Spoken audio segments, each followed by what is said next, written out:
Hey gang, it's Zippo. I'm going to try to speed through this. When I tried it before, it took three segments. I don't want to do that. I want to try to keep it down to two. So real quick, this is a tutorial on how to change your own tires.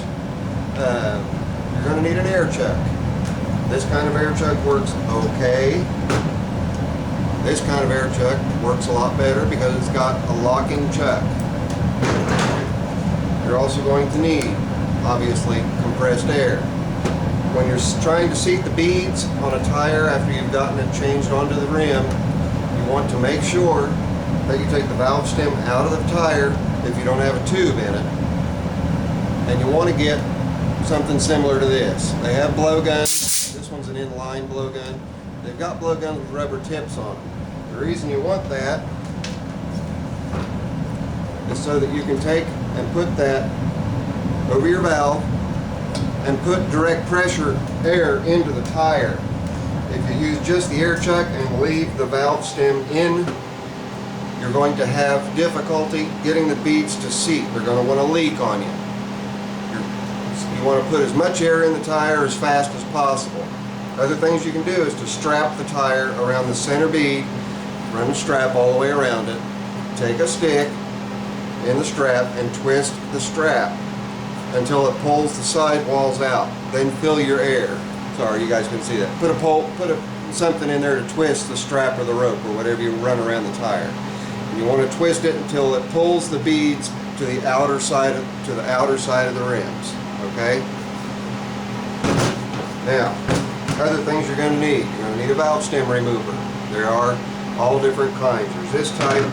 There's this type here that also helps you pull new valve stems like this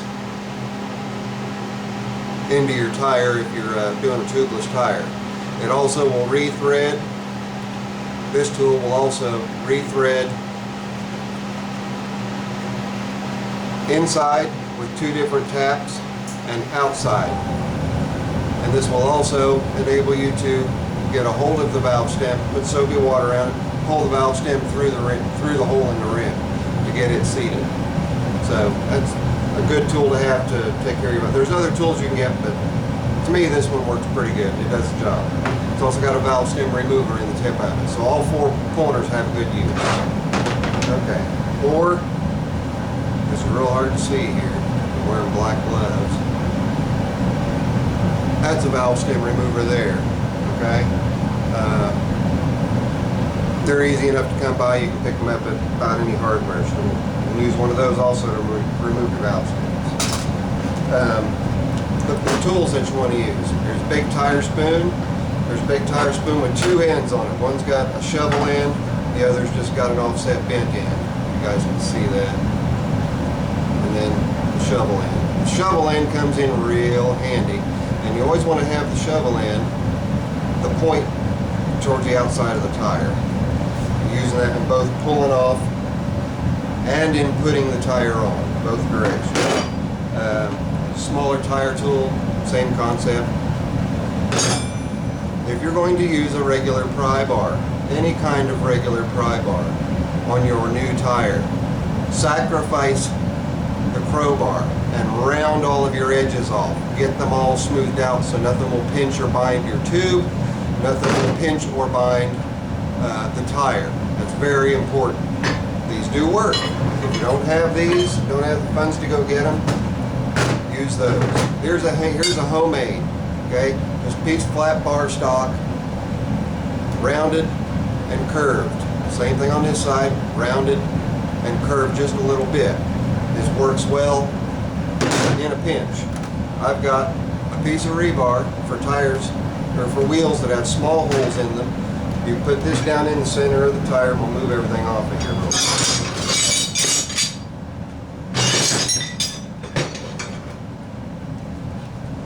Okay, if the tire that you're working on has a small hole, put the bar in the small hole. If it has a big hole, you put a bigger bar in the hole.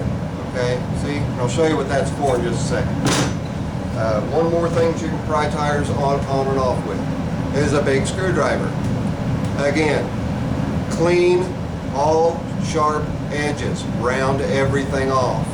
If you don't round everything off, you're going to pinch your tire, you're going to screw the bead up on your tire. There's not a lot of rubber between the tire and the steel bands. It's real easy to rip the rubber and then wind up with a bad seal. In sealing tires, a number of different options. This is soapy water, about a 50-50 concentration. 50% dish soap, 50% water. Get an old toothbrush, use an old toothbrush, or you can get bead sealer. This is a rubberized compound. You put it around your tires before you go to seat your beads. That'll seal everything up good and tight. Or you just go with straight dishwashing detergent. It doesn't matter as long as you got something slick that's going to help you get the tire on. I do not use this bead sealer to take a tire off and to put a tire on. Use your soapy substance. You can leave your soapy substance on, you don't have to wash it off when the water evaporates. If anybody's seen the tops of their nasty soap bottles in the dish sink, it gets gummed up and gooed up. All the water evaporates from it and it turns into a semi-solid. Works great for sealing beads of tires. You don't have to have this stuff, okay? This particular tire that I've got here has a tube in it. In a tube tire, when changing, either way, if you want to save the tube, you must be very careful to make sure that you do not pinch the tube while you're trying to take the tire off. Now, look at the profile of the tire. You've got an outer lip. This area right here is where the tire seats. This area, this shallow area, is where the tire goes down into the rim as you're pulling from the other side, like this. You've got the rim, you've got the tire, you got the air out of it. You push the tire down. I don't know if you can see in here, but this groove right down in here is where you want to be able to pull the tire to on the opposite side that you're pulling the bead off, like so. I'm going to get my tire tool set in place, make sure I'm not on the tube. Now if I just try to push, I can't do it. It will not come off. You have to push this side of the tire down. You see how that just released that and allowed me to pull that tire up and out easy? That's the way you want to do it. A couple different ways you can complete taking the tire off, and you just do the reverse to put the tire back on. Take it like this, get your pipe that fits the hole in your wheel, use either a long or a short bar, get you a good sledge, and just start hammering around. As you hammer around, it will pull the bead off. Remember, put that soapy water in there and don't be afraid to drench it. It's not going to hurt it, okay? Now, in popping the tire off, the outside is the hardest one. The first edge is the hardest one to get. The second edge comes off easier. You want to pull the tire through the back. You want to put the tire back on through the back to protect the front. You don't want to damage any of the paint or anything like that if you've got your tire all cleaned up. So put it on from the back.